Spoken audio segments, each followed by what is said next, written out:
আসসালামু আলাইকুম, সবাই কেমন আছেন? নিশ্চয়ই ভালো। অবশ্যই আপনারা আমার স্ক্রিন দেখতে পাচ্ছেন কলা গাছ। আসলে ওখানে আমি কলা গাছের কাছে দাঁড়িয়ে না, আমার ভৈরবের উপরে বা ডাইনে আমি দাঁড়িয়ে আছি। তো অবশ্যই আমার স্ক্রিন দেখতে পাচ্ছেন এটা হচ্ছে পেঁয়াজের ক্ষেত। আর এখন আসলাম পেঁয়াজের ক্ষেতে পানি দিতে। আমি কি প্রক্রিয়ায় পানি দিই সেটা আপনাদের আজ দেখাবো।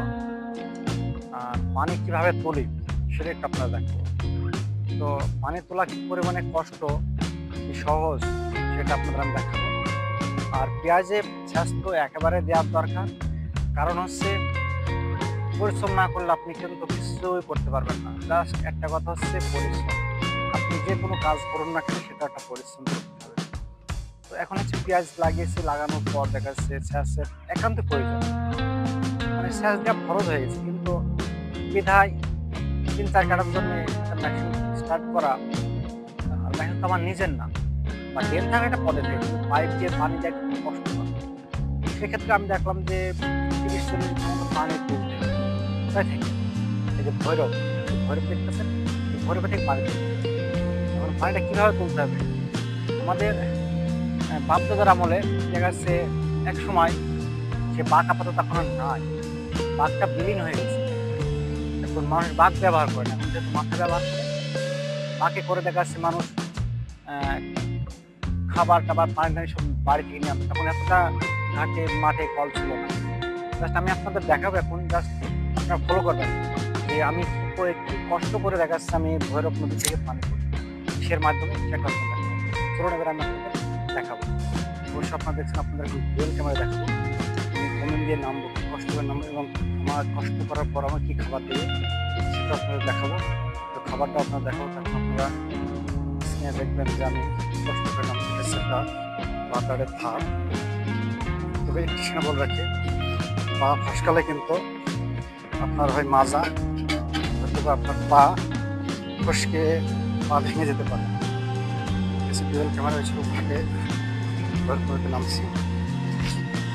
আর এটা দেখেন, খাবারগুলো দেখেন, খাবার আপনার দেখেন, খাবার এনে দিয়েছি। এটাই আমার হচ্ছে আজকের কষ্টের পর কি খাবার দেবে। মনে করেন আমি একজন আর কি লেবারে এসেছি, মানে কাজে এসেছি, সেজন্য কাজ তো আমাকে অবশ্যই করতে হবে, তাই না? কাজ করার পর কি খাবার দেয় সেটা বসে দেখাবো। তো এখন আমি ভৈরব নদীতে পানি নেবো, পানি নেওয়ার পর তো আপনাদের কি কষ্ট করে উঠতে হয় সেটা একটা পরিশ্রম। তো পরিশ্রম না করলে কোনো সফলতা অর্জন করা যায় না। জাস্ট সারাক্ষণ আপনার দেখাবো, পরিশ্রম আপনাকে করাই লাগবে, যে কোনো করতে হবে।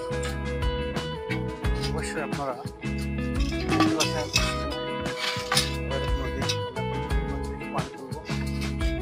এটা যেহেতু বা কাক তো যেহেতু এখন নাই, কাক যেহেতু এখন বাঘ নাই, বাঘ না থাকার ক্ষেত্রে আমাকে এখন এই বাঁশ দিয়ে পানি তুলতে হচ্ছে।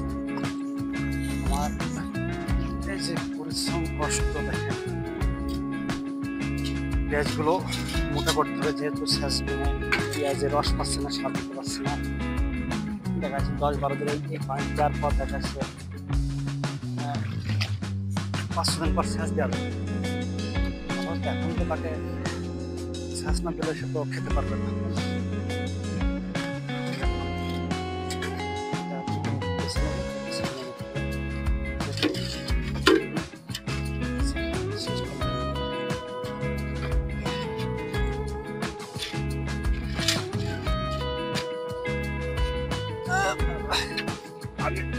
কষ্ট, বেশি কষ্ট হবে, বেশি ওঠার সময় আপনার দেখবো। অবশ্যই দেখছেন মানে পানি তুলতে গিয়ে আপনার হাত লেগে যাবে। তো এত কষ্ট, পরিশ্রম, যে কোনো ক্ষেত্রে আপনি যদি পরিশ্রম যদি না করেন তাহলে কখনো আপনি সফলতা অর্জন করতে পারবেন না। এই যে ধাপ, ঠোঁটে ঠেস লেগেছে অনেকবার। তো দেখা যাক। উফ, পরিশ্রম হাত লেগে যাচ্ছে।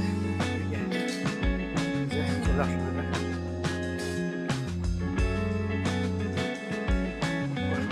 দেখতে পাচ্ছেন পানি। আশা করি ভিডিওটা ভালো